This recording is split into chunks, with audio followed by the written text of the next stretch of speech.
மகனே, கண்டிருந்து பார். இந்த உலகம் உன்னை காயப்படுத்துகிறதா? நீ நேசித்தவர்கள் உன்னை ஏமாற்றி விட்டுச் சென்றார்களா? உன் இதயம் இரத்தக் கண்ணீர் வடிக்கிறதா? அமைதியாக இரு.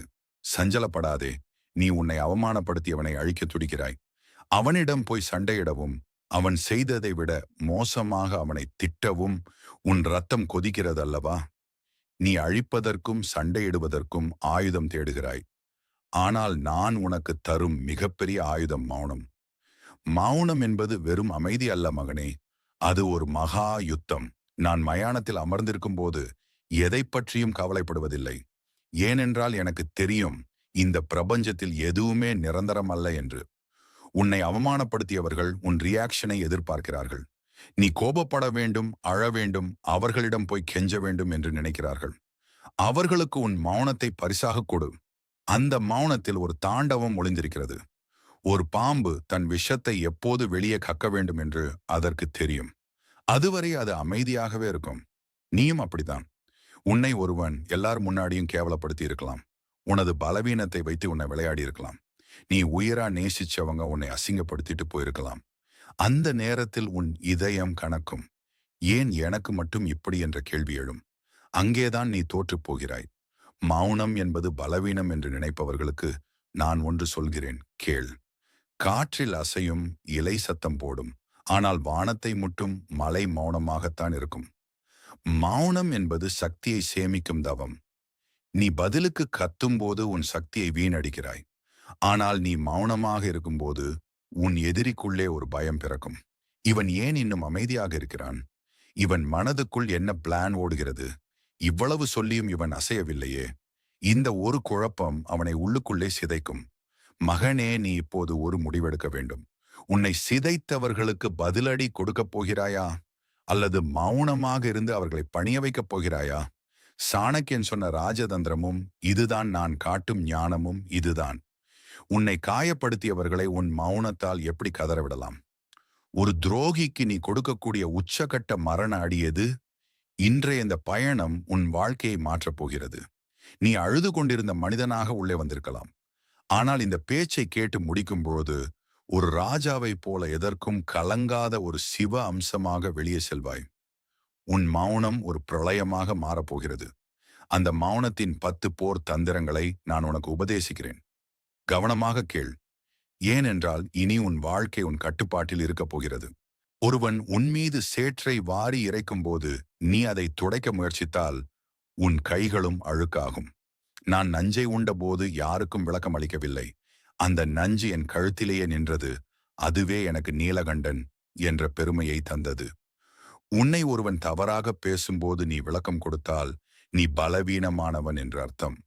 உன் தரப்பு நியாயத்தை காலம் சொல்லட்டும். நீ ஒரு மலையைப் போல அசையாமல் இரு. விளக்கம் தராத உன் மௌனம் அவர்களுக்கு ஒரு புரியாத புதிராக மாறும். மகனே, நன்றாக கவனி. நீ ஏன் உன்னை நிரூபிக்க துடிக்கிறாய்? ஒரு சிங்கம் தன்னை சிங்கம் என்று நிரூபிக்க ஒருபோதும் கத்துவதில்லை. அது சும்மா நின்றாலே அதன் கம்பீரம் உலகிற்கு தெரியும். உன்னை ஒருவன் அவமானப்படுத்தும் போது நீ பதறிப்போய் பதில் சொன்னால் அவனது சொற்களுக்கு நீ மதிப்பு கொடுக்கிறாய் என்று அர்த்தம். நீ கொடுக்கிற அந்த மதிப்பில்தான் அவனது வெற்றி இருக்கிறது. நீ பேசாமல் இருக்கும்போது அவனது சொற்கள் அவனிடமே திரும்பிச் செல்கின்றன. கடலில் விழும் கற்கள் கடலை ஒன்றும் செய்வதில்லை. ஆனால் அந்த கற்கள் கடலின் ஆழத்தில் காணாமல் போய்விடுகின்றன. நீயும் ஒரு கடலைப் போல இரு. உன்னை நோக்கி வரும் விமர்சனங்கள் உனக்குள் விழுந்து காணாமல் போகட்டும். உனது அமைதி உன்னை பலசாலியாக காட்டும். ஒருவன் உன்னை பற்றி தவறாக பேசும்போது நீ புன்னகைத்துவிட்டு நகர்ந்தால் அவன் தன்னைத்தானே தாழ்வாக உணர்வான். விளக்கம் கொடுப்பது என்பது உன்னை ஒரு குற்றவாளியாக காட்டுவதற்கு சமம். குற்றமற்றவன் எதற்கும் அஞ்ச மாட்டான், எதையும் விளக்க மாட்டான். சந்திரன் மேகங்களுக்கு விளக்கம் கொடுத்து கொண்டிருப்பதில்லை. மேகங்கள் கடந்து போகும், சந்திரன் அப்படியே இருக்கும். உனது குணமும் உனது செயல்களுமே உனக்கான சாட்சிகள். ஒருவன் உனது பிம்பத்தை உடைக்க பார்க்கிறான் என்றால் அவனுக்கு தெரியவில்லை உனது பிம்பம் என்பது அவனது கண்ணாடியில் தெரிவது மட்டுமே என்று. நீ யார் என்பது உனக்கும் பிரபஞ்சத்திற்கும் தெரியும். உன்னை சிதைக்க நினைப்பவன் உனது கோபத்தை எதிர்பார்த்து காத்திருக்கிறான். நீ அவனுக்கு ஏமாற்றத்தை கொடு. உனது மௌனம் அவனை பைத்தியமாக்கும். ஏன் இவன் பேசவில்லை என்ற கேள்வி அவனை உறங்க விடாது.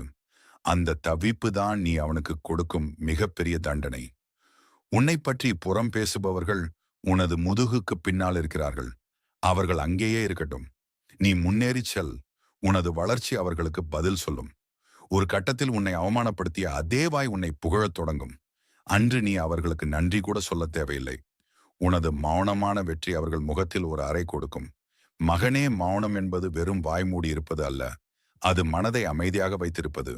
உனது மனதுக்குள் சலனம் இல்லை என்றால் வெளியே நடக்கும் எந்த கூச்சலும் உன்னை பாதிக்காது. விளக்கம் தருவதை நிறுத்துவதுதான் நீ அடையும் முதல் ஞானம். இந்த தந்திரத்தை நீ கடைபிடித்தால் உனது எதிரி ஆயுதமின்றி தோற்று போவான். காலத்தின் மீது நம்பிக்கை வை.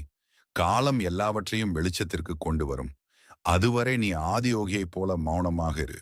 உனது மௌனம் ஒரு பேராயுதம். அதை சரியாக பயன்படுத்து. தந்திரம் 2 உணர்ச்சிகளை பலியாக்காதீர்கள். மகனே, நன்றாக கவனி. உன்னை ஒருவன் காயப்படுத்துகிறான் என்றால் அவனது உண்மையான நோக்கம் உன்னை ஆத்திரப்பட வைப்பதுதான். நீ எப்போது கோபப்படுகிறாயோ அப்போது நீ அவனது வலையில் விழுந்து விடுகிறாய். நான் இமயமலையில் தவம் இருக்கும்போது பிரபஞ்சமே அழிந்தாலும் நான் கண்டிருப்பதில்லை.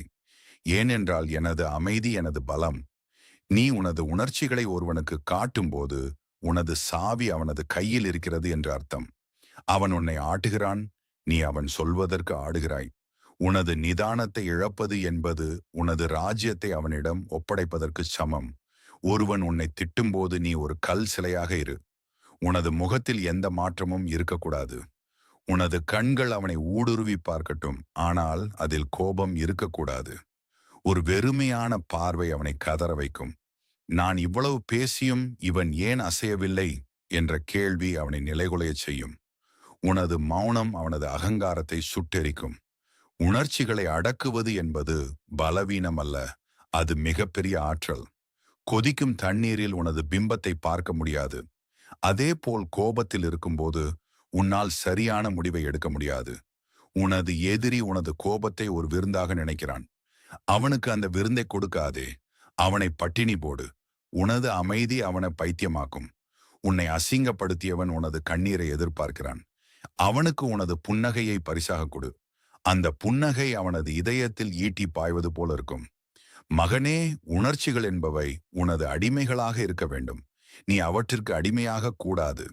ஒருவன் உன்னை காயப்படுத்தினால் அவனிடம் போய் சண்டையிடாதே. அந்த இடத்திலிருந்து அமைதியாக நகர்ந்து செல். உனது அந்த நகர்வு அவனுக்கு ஒரு பெரிய செய்தியை சொல்லும். உனது நேரமும் உனது உணர்ச்சிகளும் அவனுக்கு செலவு செய்யும் அளவுக்கு பெருமதியானவை அல்ல என்பதை அவனுக்கு புரியவை.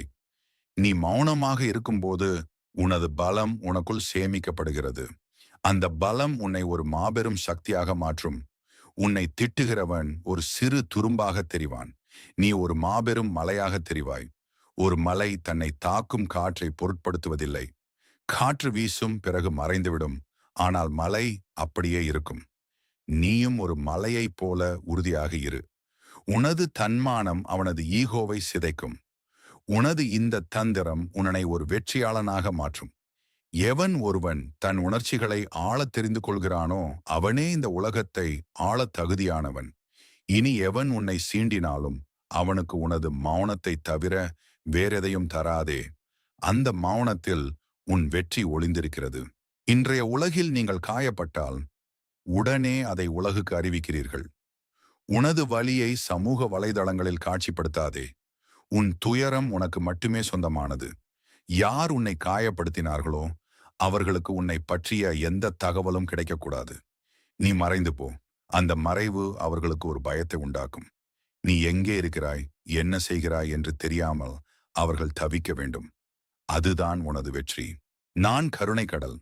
ஆனால் என் கருணையை தவறாக பயன்படுத்துபவர்களுக்கு நான் கால பைரவன். உன்னை ஏமாற்றியவர்களை மன்னித்துவிடு. ஆனால் அவர்களை மீண்டும் உன் வாழ்க்கைக்குள் அனுமதிக்காதே. மன்னிப்பு என்பது அவர்களுக்கு நீ தரும் சுதந்திரம் அல்ல, உனது மனதிற்கு நீ தரும் நிம்மதி. அவர்களை உன் நினைவிலிருந்தே அழித்துவிடு. ஒரு அந்நியனைப் போல அவர்களை கடந்து செல். அது அவர்களுக்கு நீ தரும் மிகப்பெரிய தண்டனை. சத்தம் போட்டு சொல்லாதே, நான் பெரிய ஆளாவேன் என்று. அமைதியாக உன் வேலையை செய். உன் வெற்றி ஒரு பிரளயத்தைப் போல வரட்டும். உன்னை அவமானப்படுத்தியவர்கள் ஒரு நாள் உன் வளர்ச்சியை பார்த்து அண்ணாந்து பார்க்க வேண்டும். அன்று நீ பேச தேவையில்லை, உன் சாம்ராஜ்யம் பேசும். கத்தி கூச்சலிடுபவன் வெறும் குப்பையாக கருதப்படுவான்.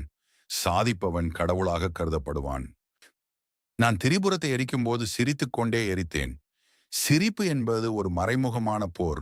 உன்னை சிதைக்க நினைப்பவன் முன்னால் நீ புன்னகைக்கும் போது அவன் ஆயுதமின்றி தோற்று போகிறான். அவன் உன்னை திட்டும்போது நீ ஒரு சிறு புன்னகையை உதிர்த்துவிட்டு அவ்விடத்தை விட்டு நகரு.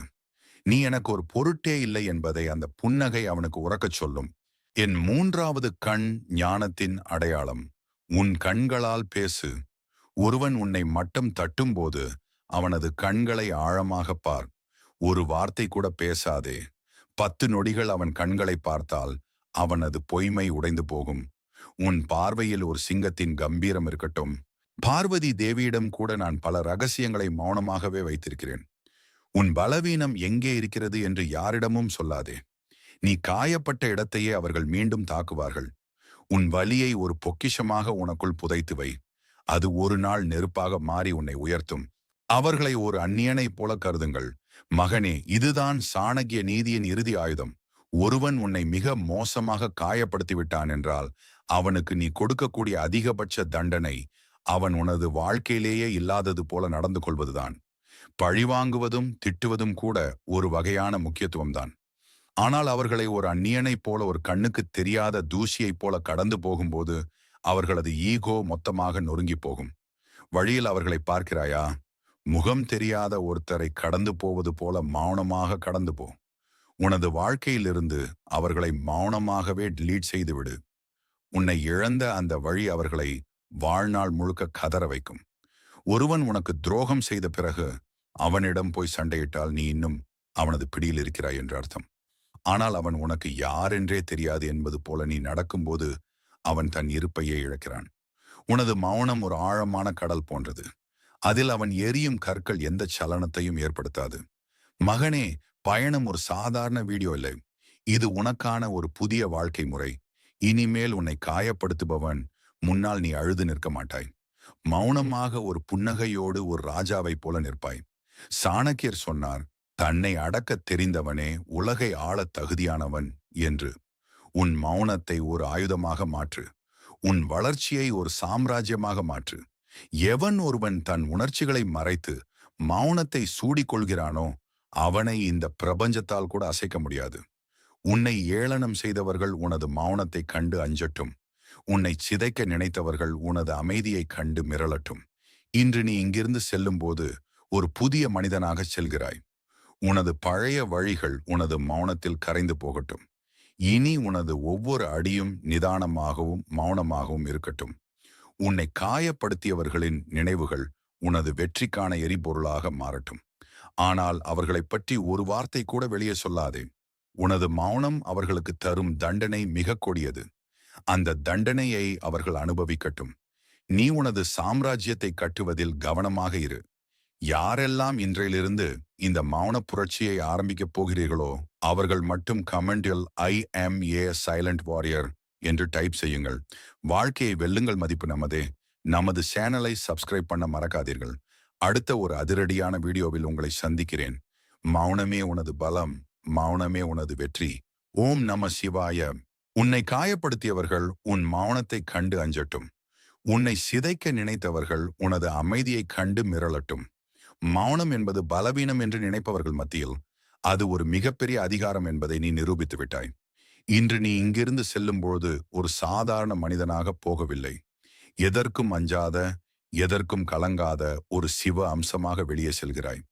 உனது பழைய வழிகள் உனது மௌனத்தில் கரைந்து போகட்டும். இனி உனது ஒவ்வொரு அடியும் நிதானமாகவும் மௌனமாகவும் இருக்கட்டும். உன்னை காயப்படுத்தியவர்களின் நினைவுகள் உனது வெற்றிக்கான எரிபொருளாக மாறட்டும். ஆனால் அவர்களை பற்றி ஒரு வார்த்தை கூட வெளியே சொல்லாதே. உனது மௌனம் அவர்களுக்கு தரும் தண்டனை மிக கொடியது. அந்த தண்டனையை அவர்கள் அனுபவிக்கட்டும். நீ உனது சாம்ராஜ்யத்தை கட்டுவதில் கவனமாக இரு. ஓம் நம சிவாய.